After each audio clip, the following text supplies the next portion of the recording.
Sunday morning, 6 a.m. Demetrio Thomas stood at his kitchen stove, spatula in hand, watching 3 eggs sizzle in butter. At 70, his hands were as steady as they'd been during 40 years on the West Texas oil rigs. The house was quiet except for bacon popping and the refrigerator's hum. On the walls hung 13 years of memories: school portraits, Scott's first fish, Courtney's science fair, Tiffany covered in birthday cake frosting. From the living room came rhythmic thuds, Scott doing push-ups, training for varsity football. At the kitchen table, Courtney hunched over SAT prep books, highlighter in hand. Upstairs, Tiffany still slept, no longer the 2-month-old baby her mother had abandoned on this doorstep 13 years ago. Demetrio flipped the eggs. Over easy for Tiffany, scrambled for Scott, sunny side up for Courtney. He'd learned their preferences through trial and error. His budget notebook lay open on the counter. Pension $3,200, mortgage $1,400, utilities $350, groceries $800. What remained went into the coffee can, $50 monthly, saved for Scott's baseball glove. No vacations to Europe, no designer clothes, but the house was warm, the pantry full, and the kids knew they were loved. Demetrio reached for the salt when he heard it, a sound that didn't belong. Low rumbling, vehicle engines, multiple, coming closer. His hand froze. Then the world exploded. The front door detonated inward with a cannon blast. Wood splintered. Framed photos flew off the hallway wall and shattered. "Police! Get on the ground! Hands where I can see them!" FBI card team, child abduction rapid deployment, flooded the kitchen in black tactical gear. Demetrio raised his hands, spatula still gripped. "There are children in this house." A boot to his knees dropped him. He hit the floor hard, cheek pressed against cold tile. Steel handcuffs bit into his wrists. "Don't hurt them," he shouted. From the living room, "Get off me!" Scott's voice. 2 agents slammed him against the wall. "He's 17, Demetrio pleaded. "He's just a boy." Upstairs, Courtney screamed. Tiffany's terrified crying followed. Boots thundered up the stairs. "We have children on the 2nd floor. Securing now." Agents photographed the breakfast, searched cabinets, documented everything. One of them held up a handwritten note. "Grandpa says Mommy is dead. I'm scared. Please help." "Found this under a mattress," the agent reported. Demetrio twisted to see. "That's not Tiffany's handwriting." But no one listened. The uniforms parted. Through the broken doorway walked a woman Demetrio hadn't seen in 13 years. Kathleen, not the 90-pound wraith with gray skin he remembered. This woman wore a designer coat, professional hairstyling, expensive sunglasses. She moved with calculated grace, aware she was being watched. She removed her sunglasses. Her eyes were cold. "There he is," she said, voice trembling. "There's the man who stole my babies." "Kathleen, don't do this. 13 years you kept them from me." She pointed at him with manicured fingers. "You threatened me with a gun." "I've never owned a gun." She rushed toward the stairs where agents brought down the children. "My babies! Mommy's here! Mommy finally found you!" Tiffany shrank back, pressing against Courtney. She didn't know this woman. Kathleen pulled all 3 into a suffocating embrace while a photographer on the porch snapped pictures. "Get away from them!" Demetrio roared. The agent on his back pressed harder. Kathleen looked at him over the children's heads. For one moment, the mask slipped. She smiled, cold, triumphant. "I win." "Demetrio James Thomas," an agent said, hauling him up. "You're under arrest for 3 counts of kidnapping, custodial interference, and child endangerment." They dragged him toward the door. He looked back. Front door hanging off hinges, glass everywhere. On the porch, Kathleen posed with the children, angling for the camera. "Hold it right there, Mrs. Thomas," the photographer said. "Perfect. The reunion of the year."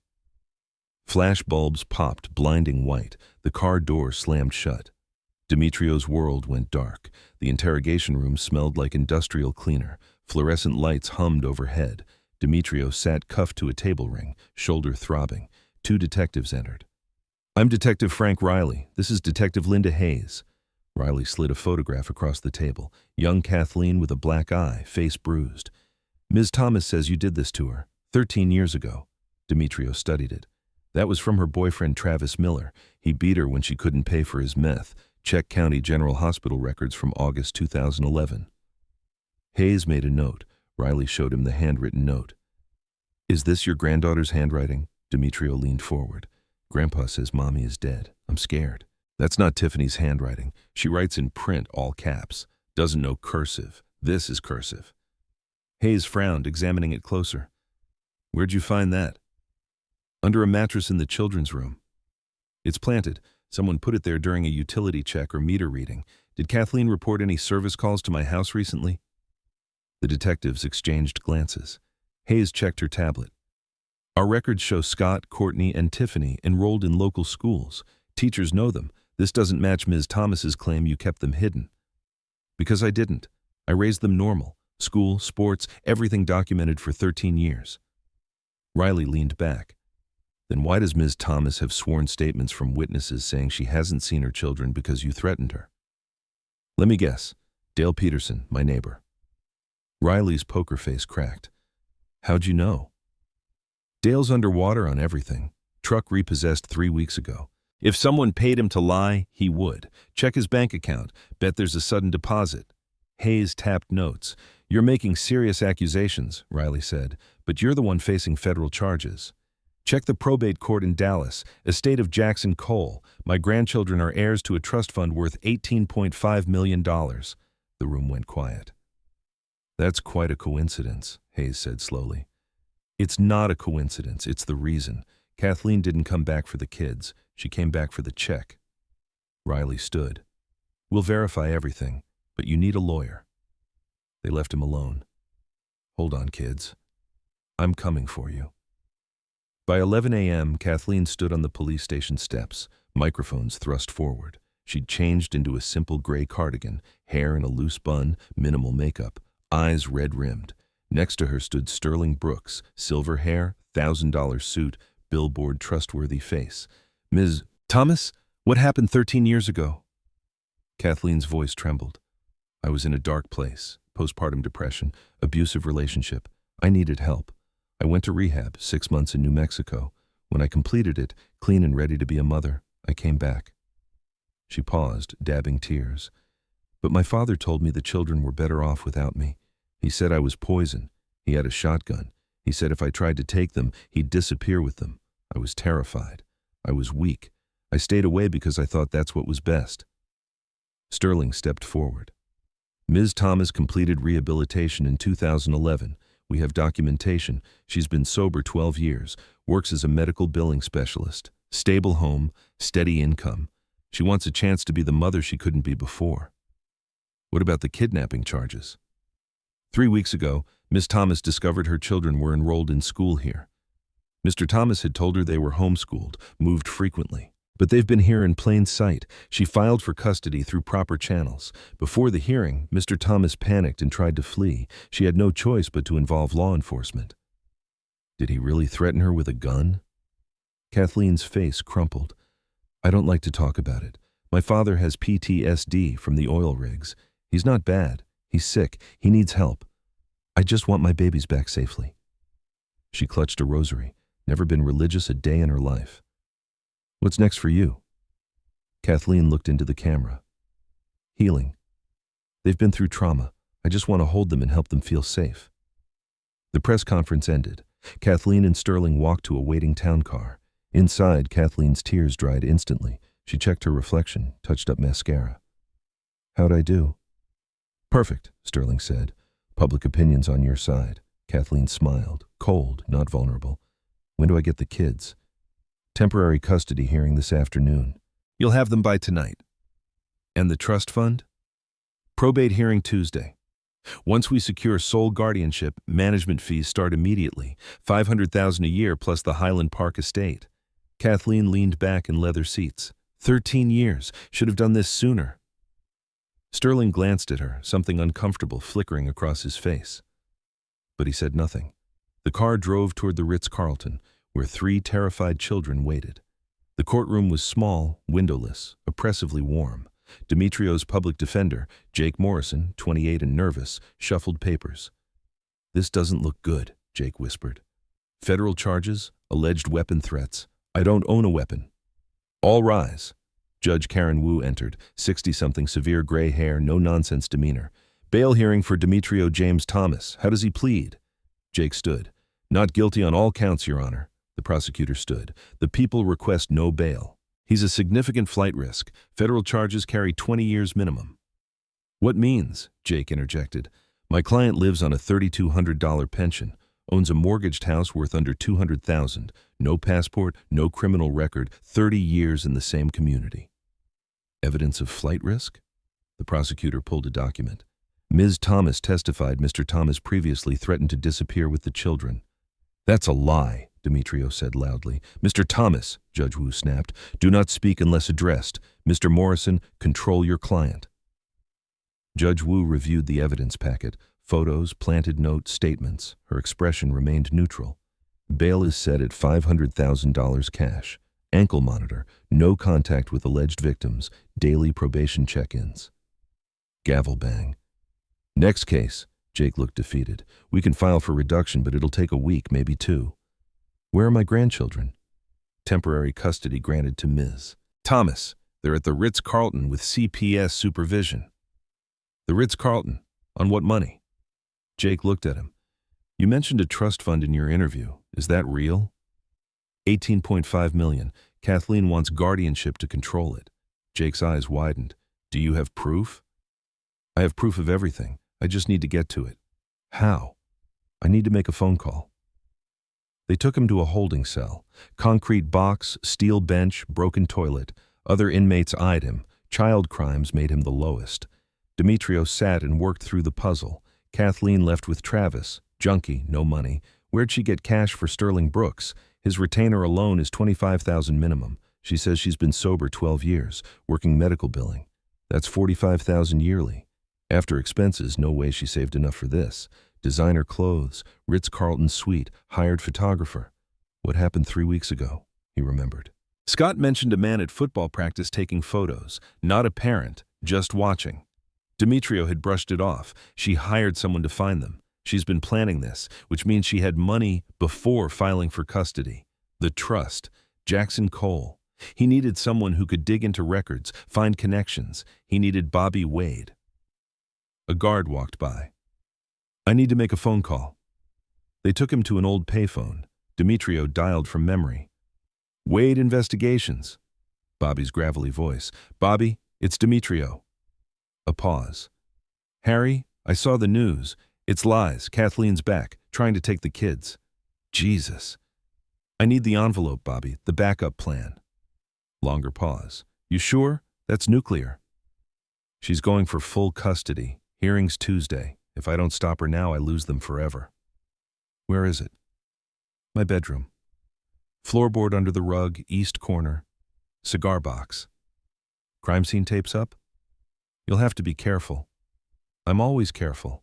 A sound. Liquid pouring. Phone went quiet. Bobby? Pouring out the bourbon. If I'm doing this, I'm doing it sober. Demetrio closed his eyes. Thank you. What else? Find out where Kathleen got the money. She was broke. Now she's got a high-priced lawyer and hotel suite. I'll dig. Sit tight. The line went dead. Back in his cell, Demetrio stared at the ceiling. He'd hoped to never use the envelope. Hoped Kathleen would stay gone. Hoped the past would stay buried. But the envelope contained the truth about what Kathleen had done 13 years ago. When it came out, it would destroy her, but it would also break his grandchildren's hearts. I'm sorry, kids. It's the only way to save you. A guard's radio crackled. Suspect's daughter doing another interview. Says she's taken the kids to Europe for therapy. Flight scheduled Tuesday night. Demetrio sat up. Europe. Out of Texas jurisdiction. He'd never get them back. Tuesday, 3 days. 3 days to get out, get the evidence, and stop her. The clock was ticking. Midnight. Bobby Wade's Airstream trailer sat in a storage facility lot, single yellow bulb buzzing overhead. At 65, Bobby looked like he'd been through a war, because he had. Marine recon, then oil rigs alongside Demetrio. Saved Demetrio's life in '97 when a pipe burst. Demetrio returned the favor by paying for Bobby's first rehab.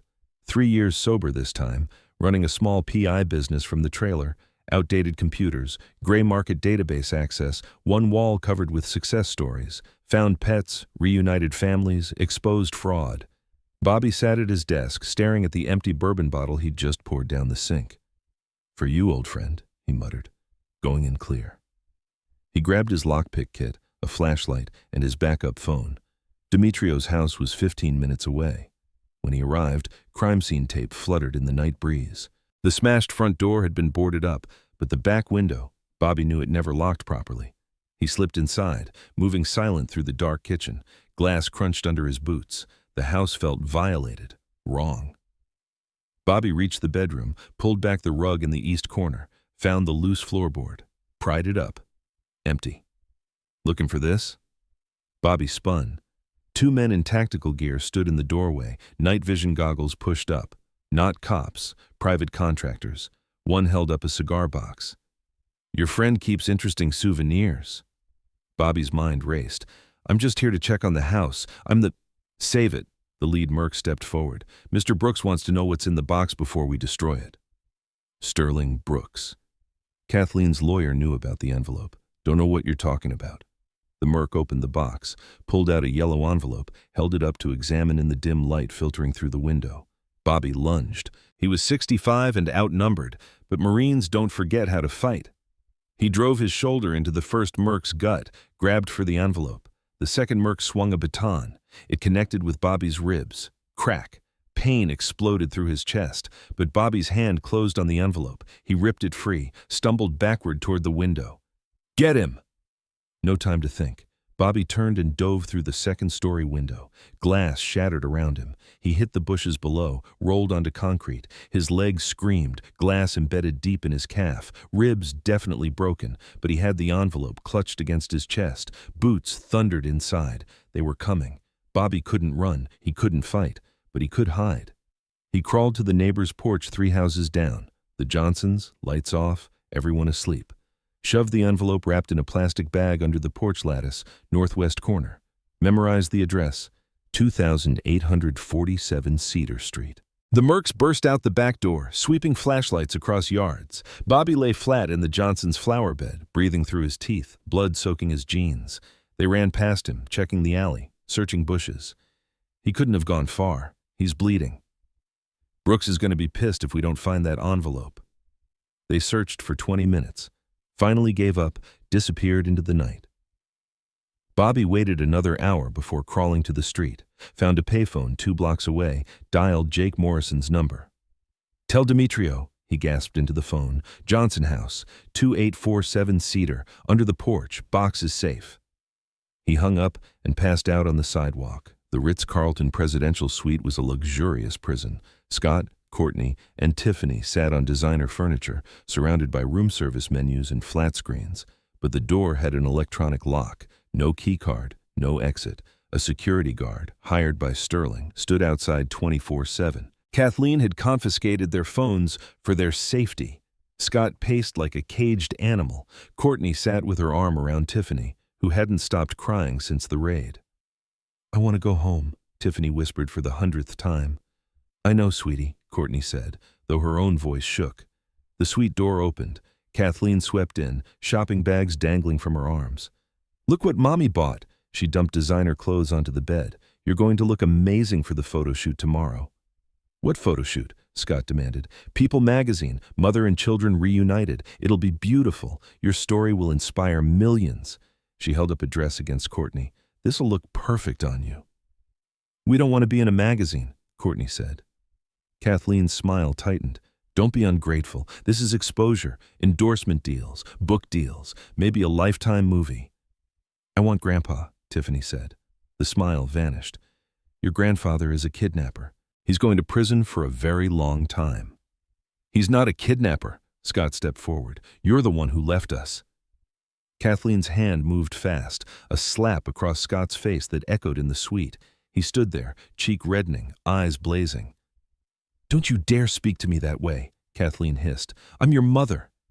You're not my mother. You're just the woman who gave birth to me. Kathleen raised her hand again, but Courtney jumped between them. Stop it! Both of you, just stop! Kathleen lowered her hand, smoothed her dress. I'm going to the bar. Behave yourselves. And Scott, next time you disrespect me, there'll be consequences. She left, slamming the door. The electronic lock clicked. Scott touched his burning cheek. We have to get out of here. How? Courtney gestured at the locked door, the window too high to jump from. Scott searched the suite. In the bathroom closet, he found a hotel service phone, the kind staff used to call maintenance. He dialed Demetrio's landline. No answer. Tried Bobby Wade's number. Demetrio had made him memorize it years ago. Bobby picked up, voice tight with pain. Wade. Mr. Wade, it's Scott Thomas. Grandpa said to call you if anything happened. Scott, you okay, son? She's crazy. She's not sober. She goes to the bar every night. She's talking about taking us to Europe, some boarding school. She took Tiffany's EpiPen because it ruined the aesthetic for photos.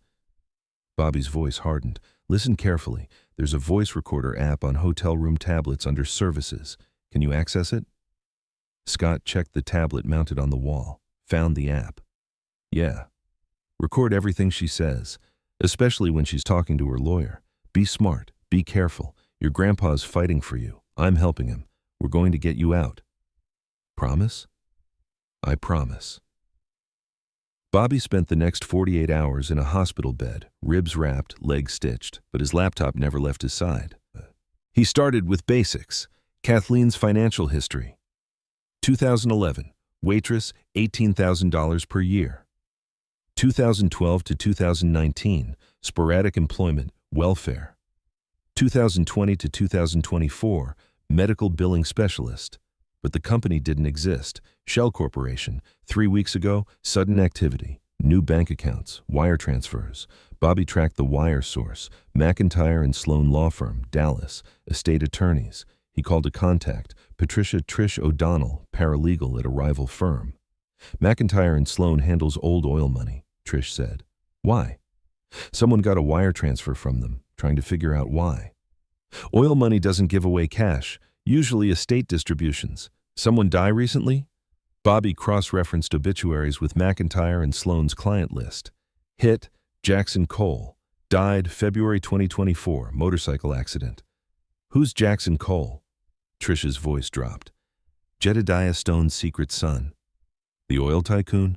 Yep, Stone Oil Corporation. Jedediah died last month, estate worth hundreds of millions. But Jackson had his own trust, hush money to keep him out of the media. Did Jackson have kids? I'd need to check probate filings. Bobby paid her $500, last of his savings, for the full file. The document revealed everything. Jackson Cole, deceased, had 3 children. Scott, Courtney, Tiffany Thomas birth certificates listed, father unknown, but DNA test from 2011 confirmed paternity. Jackson's trust, $18.5 million, passing to his children. Guardian of minor beneficiaries receives $500,000 per year management fee, plus residency in Highland Park Mansion. Critical detail. Trust requires sole legal guardian status. Shared custody equals no access. Bobby stared at the screen. She doesn't just want them back. She needs sole custody to unlock the bank. He called Jake Morrison.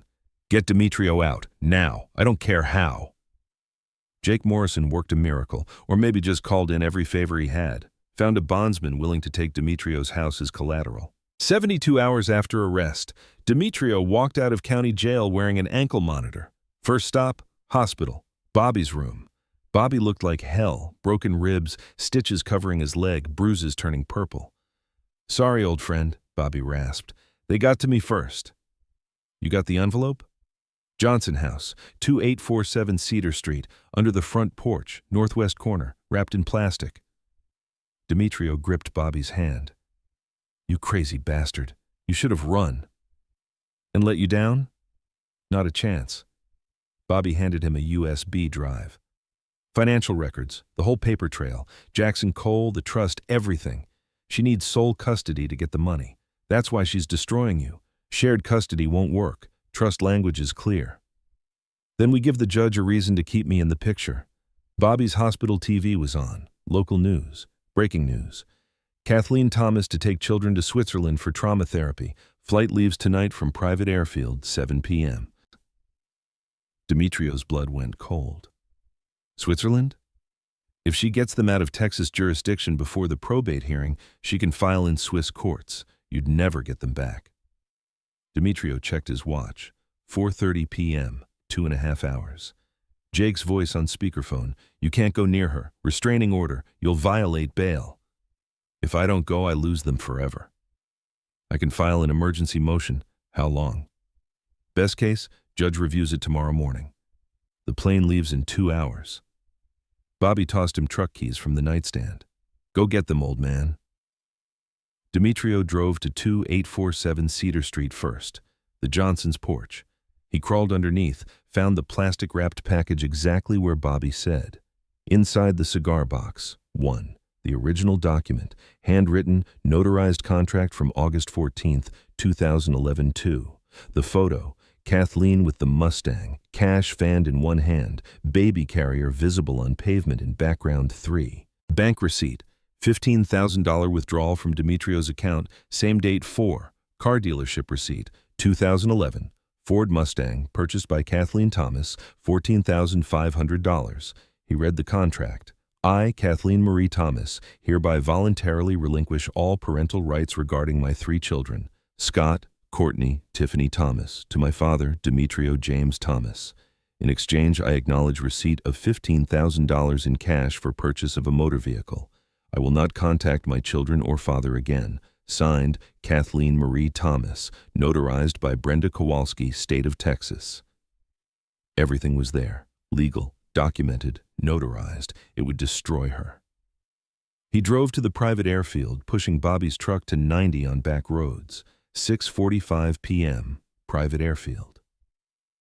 The Gulfstream jet sat on the tarmac, engines warming. An SUV was parked near the stairs. Kathleen was loading the kids. Scott saw Demetrio's truck. Hope flooded his face. Security guards moved to intercept, but Demetrio drove straight to the gate, showed his ID to the guard there.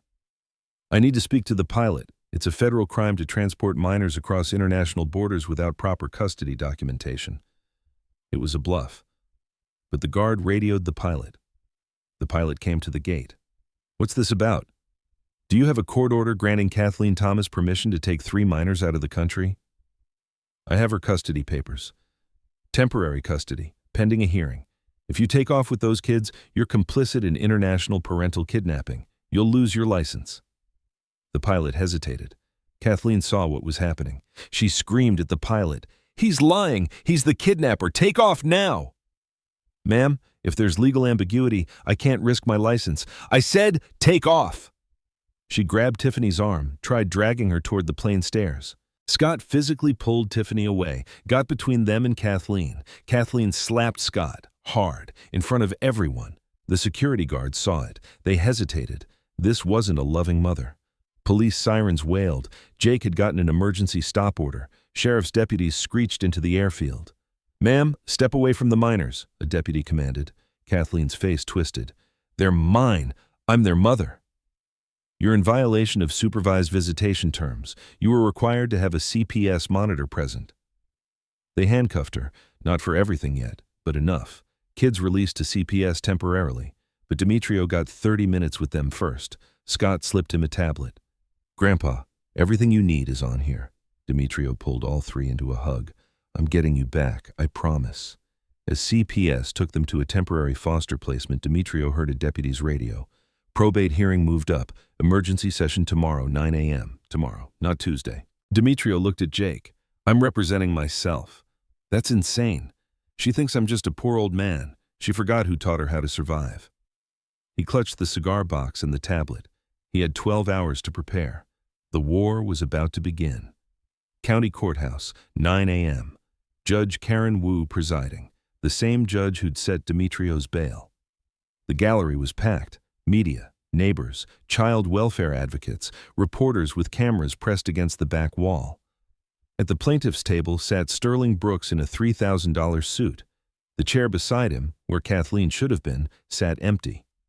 She was still in custody from yesterday's airport incident, but Sterling was proceeding with the custody petition. At the defense table, Demetrio Thomas, alone, no lawyer, just an old man in his best flannel shirt and a cigar box. District Attorney Brett Donovan stood. Your Honor, given last night's events at the airfield, the people are adding charges of custodial interference and assault on a minor.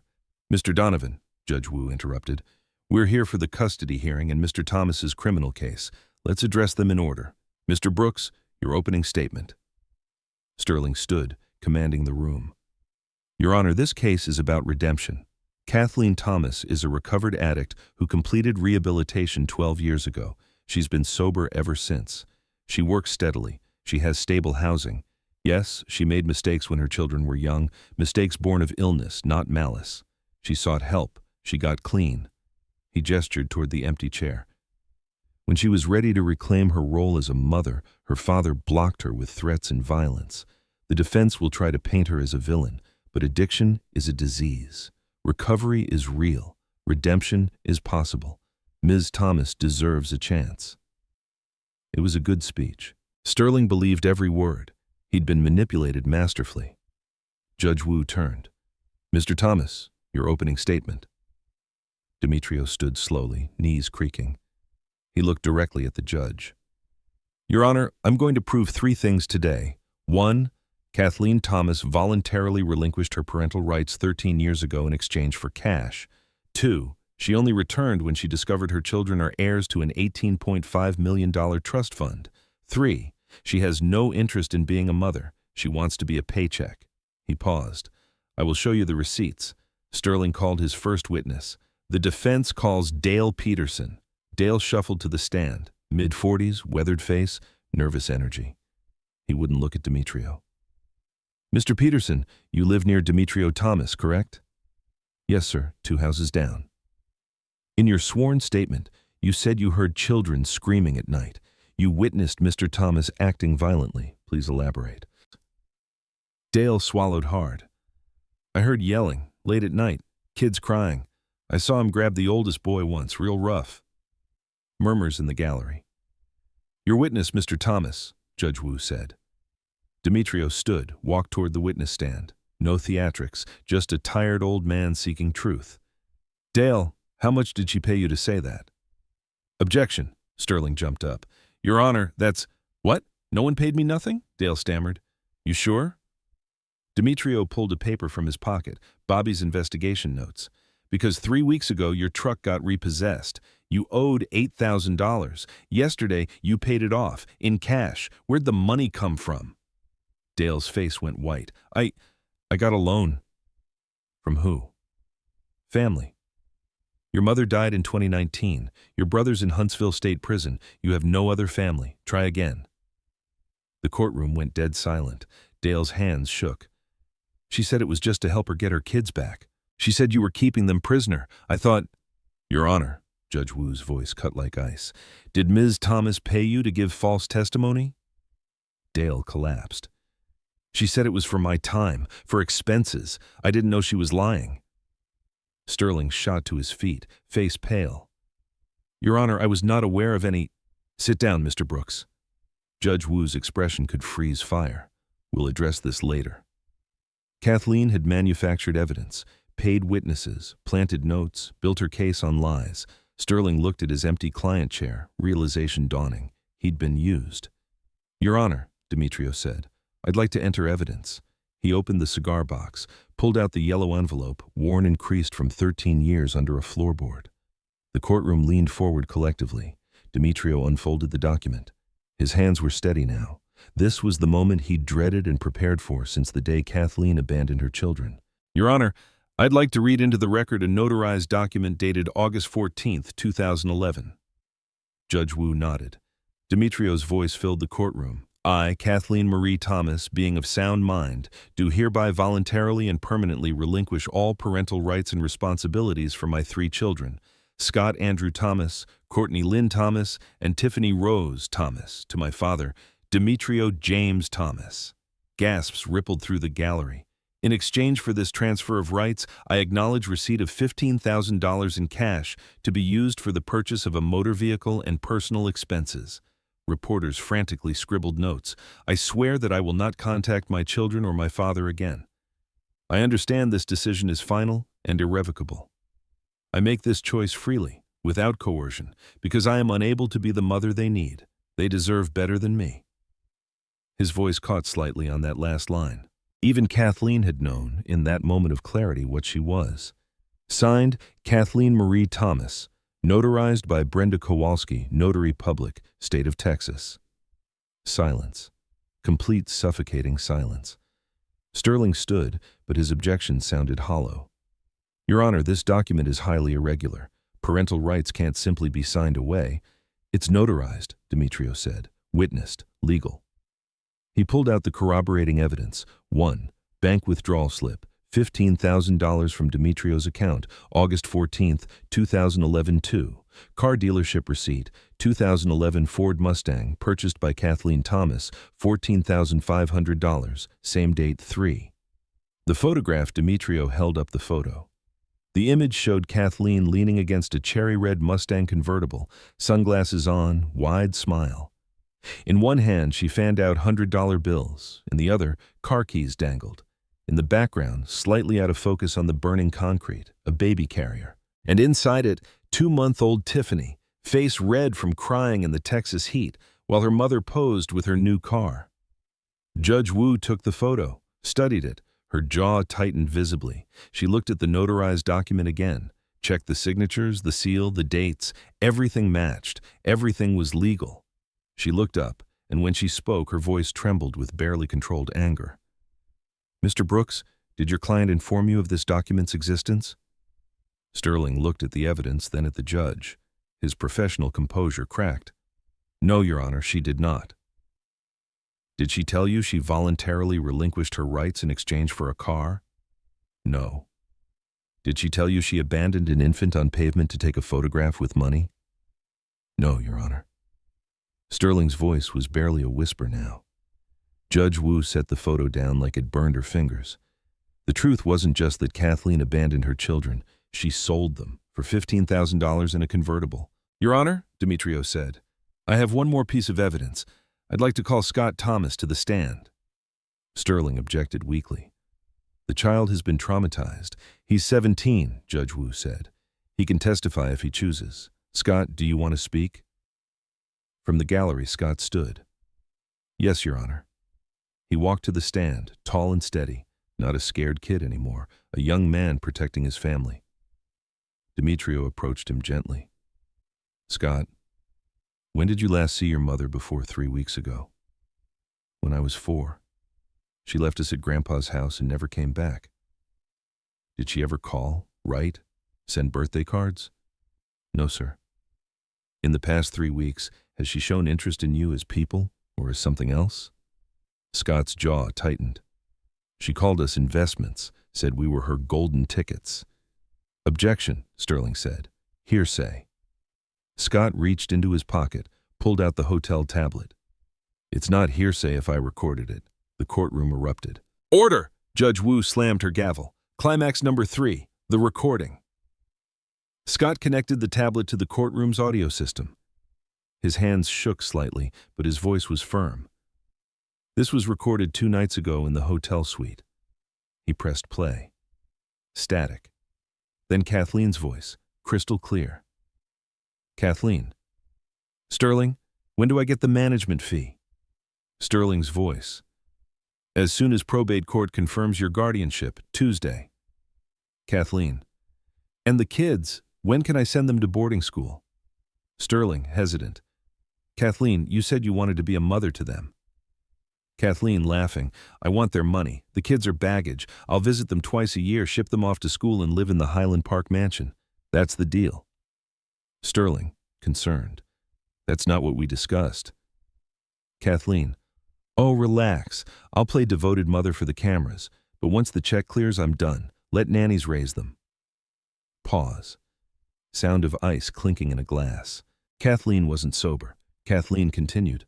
"Honestly, I should have done this years ago. I sold them for $15,000 in a car. Now they're worth $18 million. Best investment I ever made." The recording ended. The silence that followed was deafening. Judge Wu's hands were shaking, not from age or weakness, from rage. Sterling Brooks stood, gathering his papers with mechanical precision. His face was ashen. "Your Honor," he said quietly, "I'm withdrawing as counsel." "Mr. Brooks, sit. Your Honor, I've been deceived. My client fabricated evidence, paid false witnesses, and used me to commit fraud upon this court. I cannot in good conscience continue.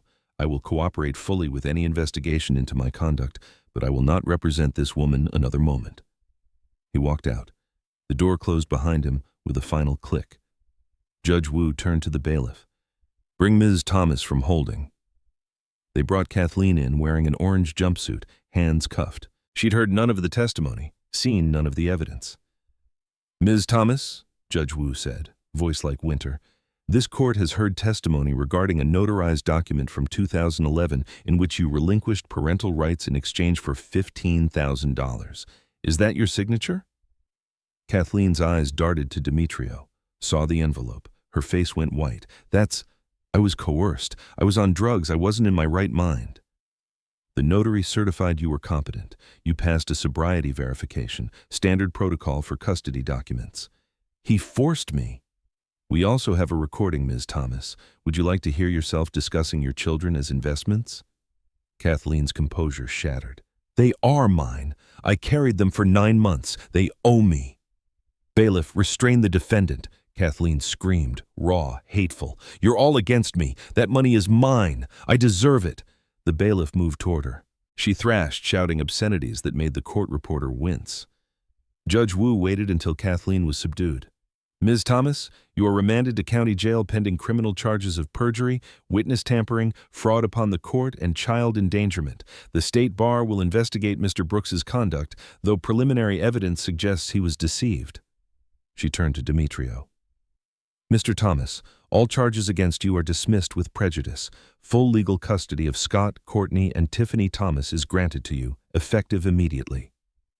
The gavel fell. The courtroom erupted in applause, quickly silenced by the bailiff, but the emotion was real. The kids rushed from the gallery. Demetrio caught them in a three-way hug, and for the first time in 3 days, they were safe. Scott buried his face in his grandfather's shoulder. Courtney held on tight. Tiffany cried, not scared tears this time, but relief. "I've got you," Demetrio whispered.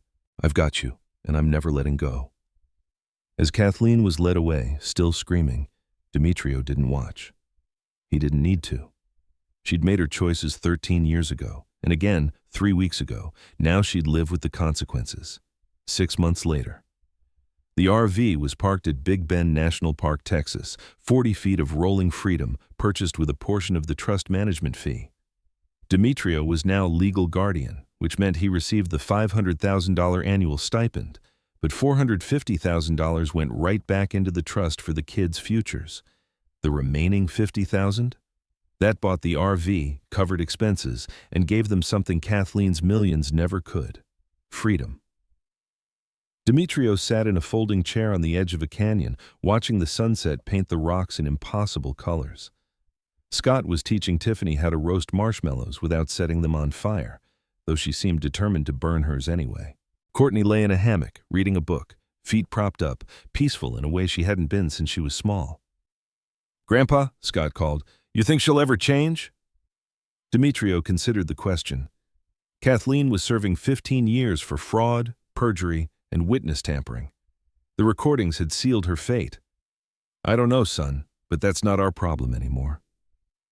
"Where to next?" Courtney asked, looking up from her book. "Grand Canyon, then Yellowstone. Maybe swing through Montana. We've got time." Tiffany's marshmallow caught fire. She laughed, blowing it out. "We've got forever, right, Grandpa?" "That's right, sweetheart, forever." Demetrio looked at them. The 3 reasons he'd fought so hard, risked everything, faced down the law, and a woman who'd sold them for the price of a used car. Kathleen had believed $18 million was a ticket to happiness, but it had been a life sentence of loneliness. She'd taught him something valuable, though. Biology is just genetics.